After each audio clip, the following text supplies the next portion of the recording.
नमस्कार किसान भाइयों, आप सभी का स्वागत है आपके अपने कार्यक्रम कृषि दर्शन में।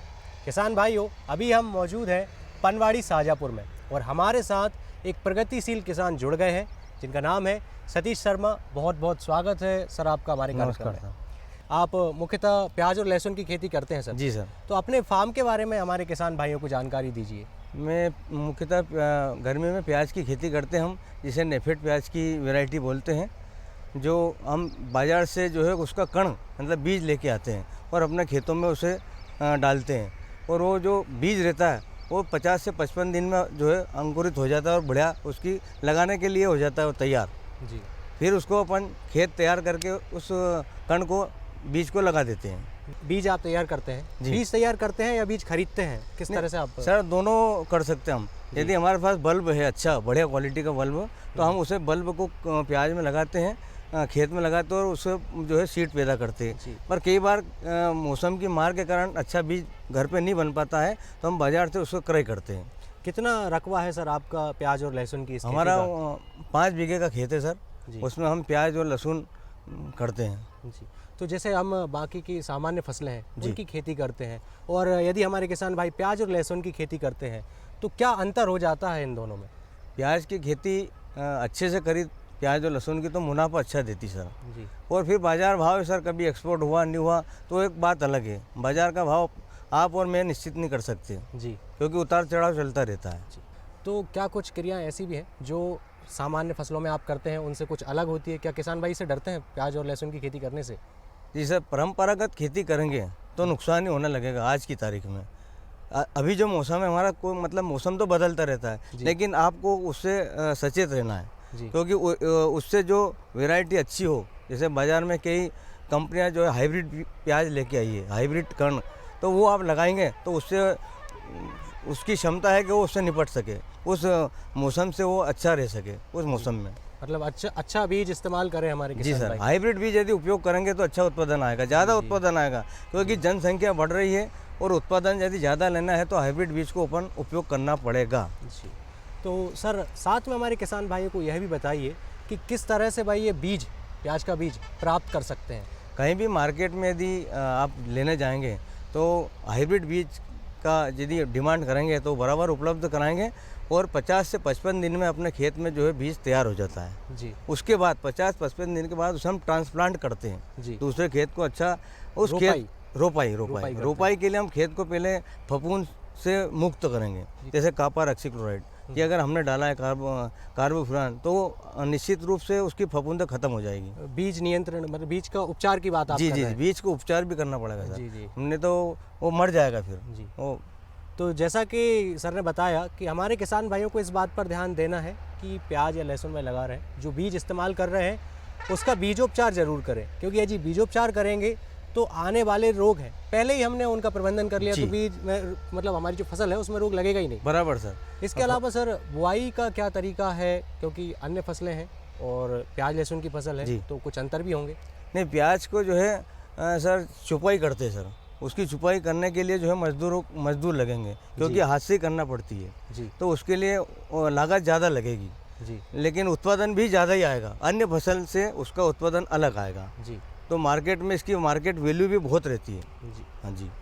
कुछ किस्मों के बारे में भी आप हमारे किसान भाइयों को बताएंगे जो आप इस्तेमाल करते हैं, आसपास के किसान करते हैं? जैसे हमारा क्षेत्र शाहजहाँपुर जिला मुख्यतः प्याज का गढ़ माना जाता है। हाँ बिल्कुल। कानपुर में यदि प्याज बिकने जाता है तो शाहजहाँपुरी प्याज की डिमांड होती सर जी। और जैसे कि एक पूरे भारत में एक कंपनी है कलश सीड कंपनी सर, वो जो है हाइब्रिड प्याज का उत्पादन करती है। हाइब्रिड प्याज को जो है किसानों को बीज ले जाती है ताकि उसका उत्पादन ज़्यादा है और बीमारी कम लगे जी। ये उसकी विशेषता। संकर बीज का चुनाव हमारे जी, हाइब्रिड को संकर कहते हैं जी, उसका इस्तेमाल हमारे किसान भाई करें तो उत्पादन अच्छा ले सकते हैं। जी जी सर, बराबर। इसके अलावा आपका ही अनुभव हम जानना चाहेंगे कि इसमें सिंचाई का प्रबंधन हमारे किसान भाई कैसे करें? सर सिंचाई के लिए यदि मैं चाहूँगा कि फ्लैट पानी देने के बजाय यदि वो ड्रिप का उपयोग करें, प्याज में ड्रिप, जैसे आलू में भी ड्रिप लगने लग गई, प्याज में भी लगती है, तो उससे पानी की बचत भी होगी और हमारा जो उर्वरक रहता है उर्वरक भी हम ड्रिप के माध्यम से, मेंशूरी के माध्यम से दे सकते हैं। तो सर आपका कहना है कि जो ड्रिप हम विधि का इस्तेमाल करेंगे जी तो उसमें पानी देंगे जी और उसी पानी के साथ हम उर्वरक भी दे सकते जी हैं। बराबर सर। क्या फ़ायदे आपको समझ आए ड्रिप इरिगेशन के ड्रिप मेथड? ड्रिप इरिगेशन से खेती करने से हमें जो किसानों को मजदूरी जो लगती है हमारी, वो मजदूरी कम होगी, क्योंकि हम उसे स्प्रे कराना पड़ती है। और जब ड्रिप से देंगे तो उसी के माध्यम से हम फफूंदनाशक और कीटनाशक दोनों का जो है मैंसूरी के माध्यम से उसकी जड़ों तक पहुंचा देंगे, ताकि वो सुरक्षित रहे और वो पूरा जो है पौधा सिस्टेमेटिक पॉइजन से जो है जहरीला हो जाए। जी, तो ये आपने प्याज और लहसुन की सिंचाई के बारे में हमारे जी, किसान भाइयों जी, को बताया जी। कि ड्रिप विधि का इस्तेमाल करें, जी तो और भी ड्रिप विधि के फ़ायदे हैं ही, जी बिल्कुल सर। जिनसे कुछ आप प्रकाश डालना ड्रिप, चाहें आपका हाँ अनुभव? जी, ड्रिप से सर क्या होगा कि जो खरपतवार जो लगती है, जिसका जो लागत भी लगाती है और उत्पादन भी घटाती है, तो ड्रिप के माध्यम से खेती करने से खरपतवार कम होता है सर। खरपतवार से जो पैसा लगता है वो बचता है हमारा, और क्वालिटी बहुत बेहतरीन लगती है। दूसरा, हमारा पानी जो फ्लेट में ज़्यादा लगता है वो कम पानी में हम अधिक फसल कर सकते हैं, क्योंकि गर्मी की प्याज में पानी बहुत लगता है, पर ड्रिप के माध्यम से देने से उससे बचत होगी पानी की। इसके अलावा अब प्याज और लहसुन की फसल है, बाकी अन्य फसलें हैं, तो उर्वरक का प्रबंधन, क्योंकि पोषक तत्व प्याज और लहसुन के लिए ज़रूरी है, तो इस बारे में आप क्या कहना चाहेंगे? सर NPK तो सभी किसान डालते हैं, लेकिन सूक्ष्म तत्व जैसे जिंक है, बोरान है, मैग्नीशियम है, सिलिका है और बहुत सारे सूक्ष्म तत्व किसान कम देता है, लेकिन बाज़ार से अच्छे सूक्ष्म तत्व ला के यदि वो अपने खेतों में डालेगा तो उसका असर फसल पर ज़रूर दिखेगा और क्वालिटी पैदा होगी। जी, क्योंकि सूक्ष्म तत्व बहुत किसान जागरूकता के अभाव में नहीं डाल पाते, लेकिन कृषि विज्ञान केंद्र से शाजापुर से यदि कोई जुड़ा है किसान, तो उसे वहाँ से एक अच्छी जानकारी मिलती है कि वो सूक्ष्म तत्वों का उपयोग करें और अपना उत्पादन बढ़ाएं। जी। तो जैसा कि किसान भाइयों सर ने बताया कि केवल नाइट्रोजन, फास्फोरस और पोटास इन पर ही निर्भर नहीं रहना हमारे किसान जी। भाइयों को, कुछ और सूक्ष्म पोषक तत्व हैं जिनको हम छोटे पोषक तत्व कह सकते जी, हैं, और ड्रिप से चला सकते हैं ना ड्रिप सर? से उनको भी चला बराबर। सकते हैं, और ड्रिप वह का। भी पौधे की वृद्धि में उतने ही जिम्मेदार होते हैं। क्वालिटी पैदा करते हैं सर, उत्पादन अच्छा आता है। जी। क्योंकि जिस चीज़ की कमी रहती है उसकी पूर्ति हो गई तो क्वालिटी निश्चित बनना ही है। बिल्कुल बिल्कुल। अच्छी क्वालिटी बनेगी, किसान भाई उससे संतुष्ट होगा। तो जैसा कि सर ने हमें बताया, केवल उत्पादन ही नहीं, हमें चाहिए कि हम अच्छी गुणवत्ता की फसल प्राप्त करें। उसके लिए यदि हमारे किसान भाई कृषि विज्ञान केंद्र से जुड़ते हैं तो उन्हें जानकारियाँ मिलती हैं कि किस तरह के सूक्ष्म पोषक तत्व देने हैं। जी सर, इसके अलावा किन अवस्थाओं में, मतलब पौधे की किस अवस्था में उसको उर्वरक देना जरूरी होता है, कब ज़्यादा जरूरी होता है, इस पर भी प्रकाश डालिए। जागरूकता के अभाव में किसान कभी भी उर्वरक डाल देता है, लेकिन कृषि विज्ञान केंद्र से जुड़ा है तो वो व्यक्ति अपना खाद जो है 50 दिन के अंदर यदि फसल में डालेगा तो उसका असर बहुत अच्छा होगा। वो जड़ें पूर्ण रूप से उसे ग्रहण करेगी और आखिरी समय तक वो उसका अपना प्रभाव दिखाएगा, जी। परिपक्वता तक वो उसको ले जाएगा।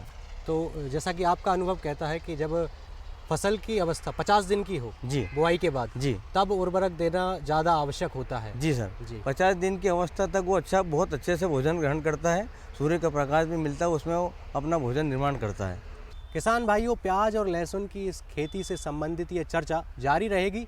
फिलहाल वक्त हो गया एक छोटे से ब्रेक का, जल्द हाजिर होते हैं।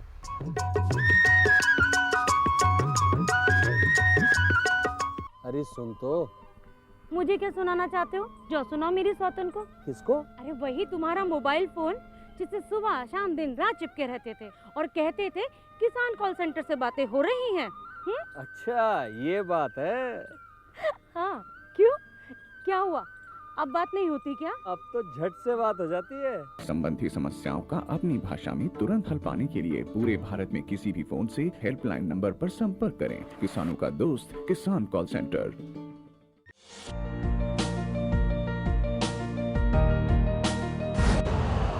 यूरिया का स्वदेशी उत्पादन 70 लाख टन बढ़ाने के लिए 6 उर्वरक संयंत्रों का उद्धार किया जा रहा है। FCIL के गोरखपुर, सिंदरी, तलचर और रामागुंडम संयंत्र, HFCL की बरौनी इकाई और BVFCL की नामरू फोर्थ। सोने पर सुहागा ये है कि देश में अब बनेगा सिर्फ नीम लेपित यूरिया, क्योंकि इससे होगा किसानों का फायदा ही फायदा। अनाज का उत्पादन 10% तक बढ़ेगा। बढ़ेगी 10 से 15% नाइट्रोजन क्षमता।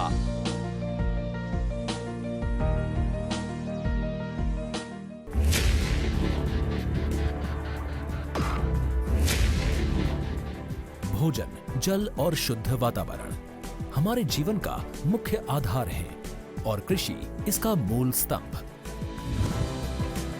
पिछले 60 वर्षों में विज्ञान आधारित कृषि का व्यापक प्रसार हुआ है। साथ ही कृत्रिम संसाधनों के बढ़ते प्रयोग से कृषि की सतत क्षमता पर चिंताएं बढ़ी हैं। प्रधानमंत्री श्री नरेंद्र मोदी जी के दूरदर्शी नेतृत्व के अंतर्गत रसायन मुक्त जैविक खेती एक महत्वपूर्ण प्रयास है।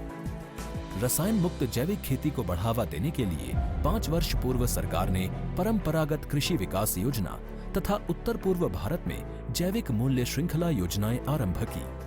ऑर्गेनिक फार्मिंग को देश भर में बढ़ावा देने के लिए सरकार अनेक प्रयास कर रही है।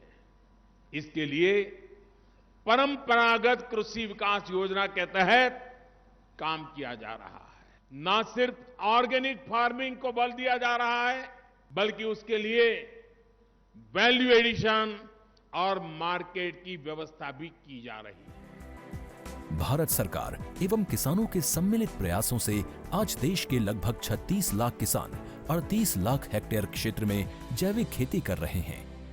इसके अतिरिक्त हमारे देश के अनेक ऐसे क्षेत्र हैं जहां आज भी पारंपरिक जैविक खेती हो रही है। इन पारंपरिक जैविक क्षेत्रों को जैविक प्रमाणीकरण सुलभ कराने हेतु पीजीएस के अंतर्गत लार्ज एरिया सर्टिफिकेट का प्रावधान किया गया है।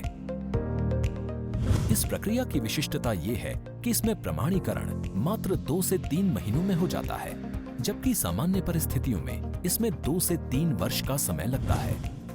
अंडमान निकोबार केंद्र शासित प्रदेश के कार निकोबार एवं नैन काउरी द्वीप समूह देश के सर्वप्रथम ऐसे प्रमाणीकृत जैविक क्षेत्र हैं। अभी हाल ही में संपूर्ण लक्षद्वीप को जैविक खेती के रूप में प्रमाणित किया गया है। वर्ष 2016 में सिक्किम राज्य पूर्ण जैविक कृषि राज्य के रूप में प्रमाणित हो चुका है। सुदूर उत्तर में हिमालय श्रृंखला के बीच स्थित लद्दाख ने भी पूर्ण जैविक के लक्ष्य की ओर बढ़ना शुरू कर दिया है। जैविक उत्पादों को बाजार सुलभ कराने तथा किसानों की उपभोक्ताओं तक पहुंच बनाने के लिए एक समर्पित जैविक खेती पोर्टल भी बनाया गया है। जैविक खेती पोर्टल के जानकारी मंच और विपणन मंच के माध्यम से किसानों को उच्च गुणवत्ता उत्पादन तथा बाजार उपलब्ध कराया जा रहा है। आशा है देश के सभी राज्य अपने जैविक क्षेत्रों का विस्तार करेंगे और देश में जैविक कृषि क्रांति को मजबूत करने में योगदान देंगे। जैविक उत्पादों की देश और विदेशों में बढ़ती मांग तथा जैविक उत्पादों का बढ़ता बाजार, किसानों की उपभोक्ताओं तक पहुंच तथा जैविक एफपीओ द्वारा जैविक कृषि व्यापार में भागीदारी हमारे किसानों को अपनी आय बढ़ाने का अवसर दे रहा है। पिछले 5 वर्षों में जैविक कृषि उत्पादों का निर्यात दोगुने से अधिक बढ़कर 7,000 करोड़ रुपए से अधिक का हो गया है और इसमें प्रतिवर्ष 20% से अधिक की वृद्धि हो रही है। उम्मीद है पारंपरिक क्षेत्र के किसान भी इस बढ़ते बाजार से लाभान्वित होंगे और जैविक कृषि आंदोलन को आगे बढ़ाएंगे। किसानों की मुस्कान समृद्ध हिंदुस्तान की है पहचान।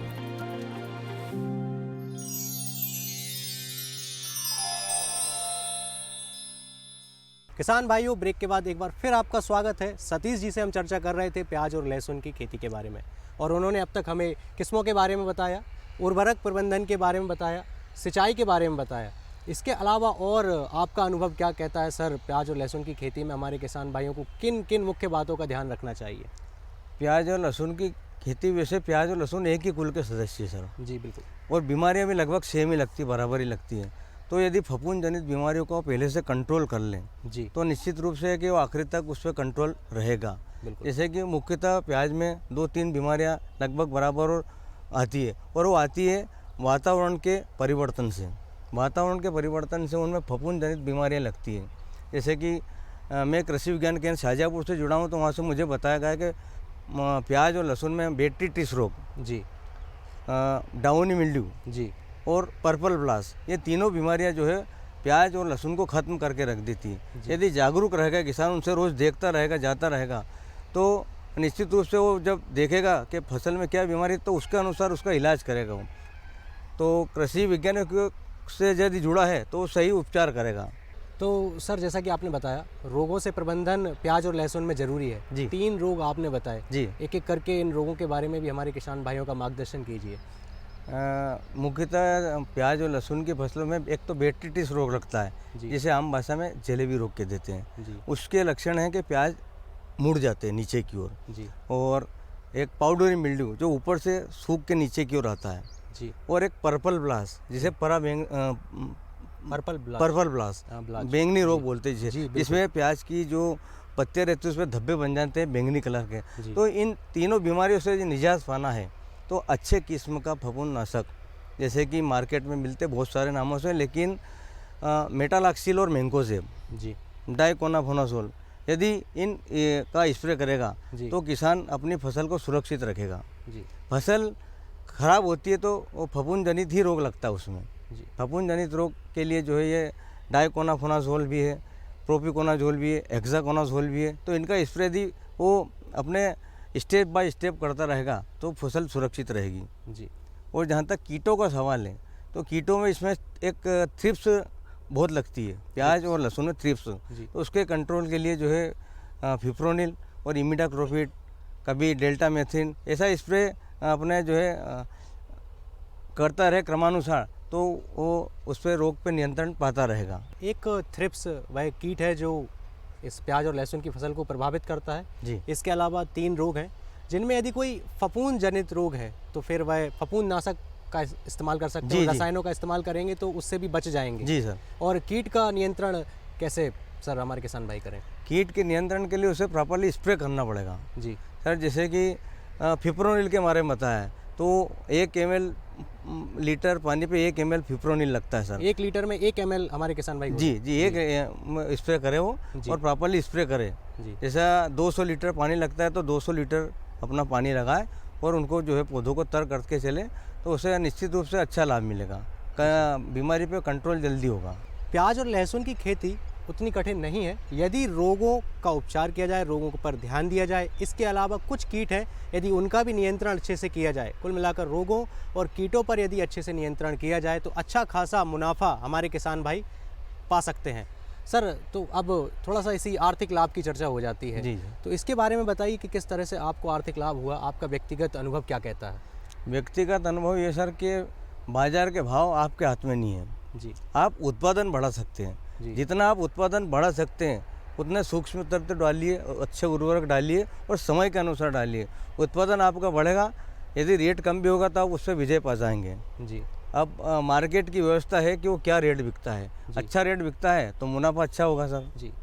फिर भी एक अंदाज़ा हमारे किसान भाई लगा पाएँ कि इतना मुनाफा आपने कमाया है। निश्चित रूप से यदि कभी अच्छा उछाल आता है जी। तो 40 से 50 हज़ार रुपये बीघा वो अच्छा बचत कर सकता है। जी। पर अभी की स्थिति ऐसी है, परिस्थितियाँ जो एक्सपोर्ट नहीं हो रहा है, इसके कारण से जो है प्याज के जी। भाव दबे हैं। किसान भाइयों, आज हमारे साथ एक प्रगतिशील किसान सतीश शर्मा शाहजहाँपुर पनवाड़ी से मौजूद थे और इन्होंने हमें काफ़ी अच्छी जानकारी दी, हमारे किसान भाइयों को समझाया कि किन बातों का उन्हें ध्यान रखना है और उन बातों का ध्यान रखा जाए जैसे सूक्ष्म पोषक तत्व प्रबंधन किया जाए, अच्छे से रोगों का, कीटों का नियंत्रण किया जाए, तो भाई प्याज और लहसुन की खेती अच्छे से कर सकते हैं और अच्छा मुनाफा पा सकते हैं। बहुत बहुत धन्यवाद सर आपका हमारे कार्यक्रम में। किसान भाइयों, अब समय हो गया है कि हम जानें कौन सी वो खबरें हैं जो खेती से जुड़ी हुई हैं। तो आइए देखते हैं खबरें खेती की। नमस्कार किसान भाइयों, खबरें खेती में आप सभी का स्वागत है। आइए पहले नजर डालते हैं मुख्य समाचारों पर। श्री अन्न समृद्धि और समग्र विकास का माध्यम, फसल बिक्री के लिए किसान खुद करेंगे केंद्र का चयन, फसल बीमा योजना में 1 अप्रैल से होगा नामांकन, मूंग उड़द की देखभाल और बगीचे में लगाए कुंदरू। और अब खबरें विस्तार से। भारत सरकार की अगुवाई में अंतर्राष्ट्रीय मिलेट्स वर्ष के अंतर्गत आयोजित 2 दिवसीय वैश्विक मिलेट्स सम्मेलन का शुभारंभ प्रधानमंत्री श्री नरेंद्र मोदी ने गत दिनों किया।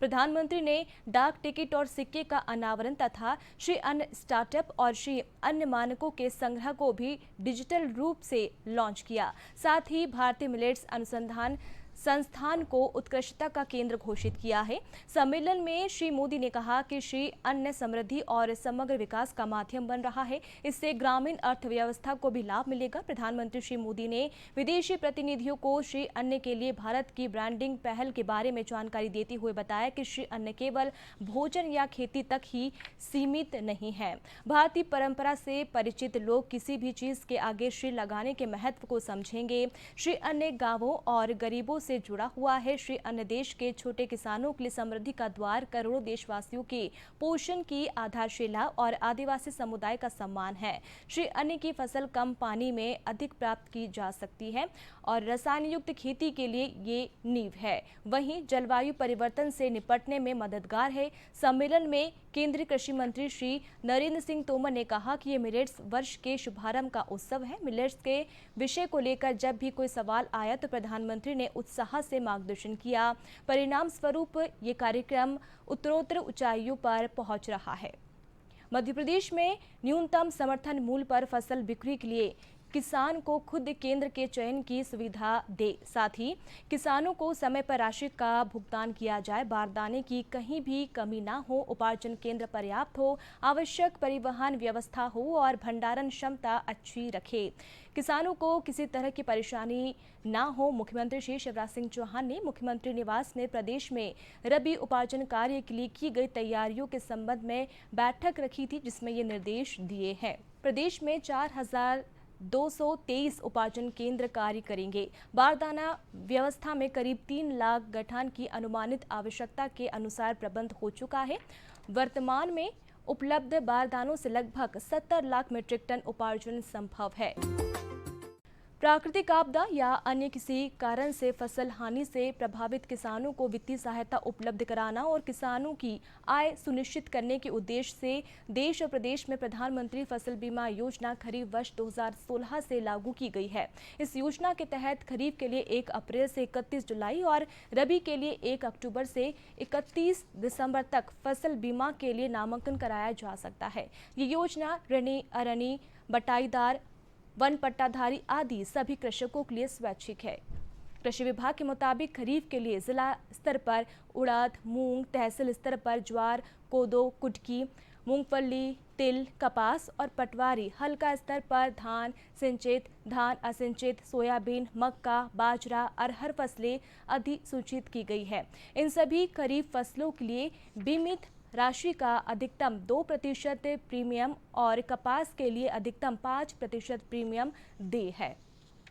मध्य प्रदेश में तीसरी फसल के रूप में जायद में मूंग उड़द की खेती काफ़ी लोकप्रिय हो रही है। पानी की उपलब्धता के मुताबिक मूंग उड़द का बेहतर उत्पादन लेकर अच्छी आमदनी प्राप्त की जा सकती है, परंतु इसके लिए समय समय पर फसल की देखरेख ज़रूरी है और तभी अच्छा उत्पादन प्राप्त किया जा सकता है। ग्रीष्मकाल में तापमान बढ़ता रहता है और इस कारण खेत में पानी की कमी आने लगती है। 10 से 15 दिन के अंतर में सिंचाई करने से पहले खेत से खरपतवार निकाल ले ताकि जल और पोषक तत्वों का असर फसल पर हो। आमतौर पर पीला मोजेक बहुत आता है। पीला मोजेक वायरस को सफ़ेद मक्खी स्थानांतरित करती रहती है। इस वजह से सफ़ेद मक्खी की सक्रियता पर ध्यान दें और इसको देखते ही रोगर 1 मिलीलीटर प्रति लीटर पानी में घोल बनाकर 10 दिनों के अंतर से 2 छिड़काव करें।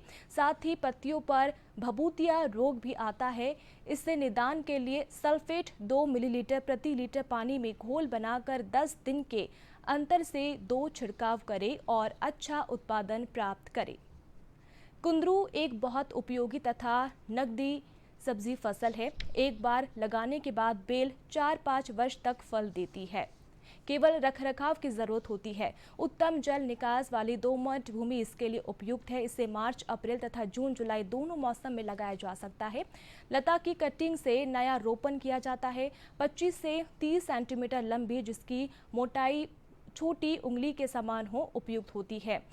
3 से 3 मीटर दूरी पर 30 गुणित 20 सेंटीमीटर से गड्ढे तैयार कर ले। उसमें 10 किलो गोबर खाद भर दे। इसके बाद बेल लगाने के बाद उर्वरकों में प्रति बेल 50 ग्राम यूरिया, 100 ग्राम सिंगल सुपर फास्फेट और 10 ग्राम म्यूरेट ऑफ पोटाश डालें। इसके पहले किस्मों का चयन अपनी ज़रूरत के मुताबिक या फिर वैज्ञानिकों से चर्चा कर करें। उन्नत किस्म जैसे AC5, AC48, IIV RC1 और 2 को लगाया जा सकता है। बेलों को सहारा देने के लिए तार का मंडप तैयार करें ताकि बेलों का विकास अच्छी तरीके से हो सके। तो किसान भाइयों, आज की खबरें खेती में इतना ही। दीजिए अनुमति। नमस्कार। किसान भाइयों, प्याज और लहसुन के बारे में हमने जाना, खेती के बारे में। फिलहाल के लिए इतना ही। एक नए विषय के साथ दोबारा मुलाकात होगी। तब तक के लिए मुझे दीजिए आज्ञा। नमस्कार।